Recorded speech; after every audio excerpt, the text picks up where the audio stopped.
Hi gang. Decided to do something different for a change today, so I'm going to talk you through one of the other little jobs I've been doing on the Land Rover.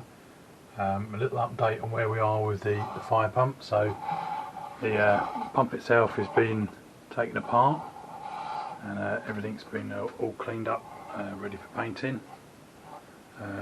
We've pulled apart the actual pump mechanism itself, and the bearing here is knackered, so we're waiting for another one of those to come and we'll put the new bearing in, and hopefully the pump will be in a nice condition there. You've got the mechanical seal for the pump there looking quite nice, so I think that's going to be okay to put back together. So what have I been doing? I've been working on one of the jobs I've had is I wanted to upgrade the handbrake on the Land Rover. So looking at this is the original handbrake. The problem I've got on here is this mechanism here is directly facing all the mud that comes up off the front wheels when you're off-roading. This mechanism here gets filled up with mud and you lose the adjustment in the handbrake. Means you've got to take it off, which is underneath the car, which is a pain in the bum. You've got to then clean it all out, put it back together again. This handbrake as well has only ever been on or off. You've got the original handbrake cable here, which has the adjustment mechanism there for if the cable stretches, and it has a screw thread that goes into the back of the handbrake lever. So it has a screw thread that goes into the back of the handbrake lever there. All come apart quite easy.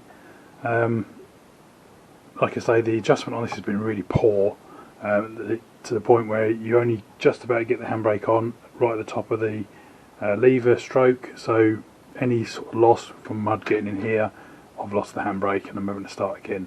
Absolute pain in the bum. So what I got a little while ago was this later type handbrake, which comes off the discos in the later type Land Rovers. I got it on a transfer box that I put into Chunky a little while ago. I never got rid of it, always kept it, because it has the cable is integral in here, so it means all of the mud and the crap gets kept away from it once it's all bolted up onto the car. The only problem I've got is you've got on both drums you've got the adjustment for the pad wear here and here on the new one. For the cable stretching you've got the adjustment here with this mechanism here, which is a bit clumsy. On this one the adjustment for the cable wear is done on this adjuster here. The only problem with this is this bit here doesn't fit into that handbrake cable mount there for the original one. There's no screw thread on there, so there's no way of holding it on, and the cable's actually too short to reach there without permanently engaging the brakes. So racking my brains thinking how am I going to solve this. So a little bit of research on eBay showed that the Land Rover has two types of handbrake cable, the original one that I've got on it and a slightly different one which is sitting here, which has the right cable in to go into the new box, and also has this slightly different one which again doesn't go into here.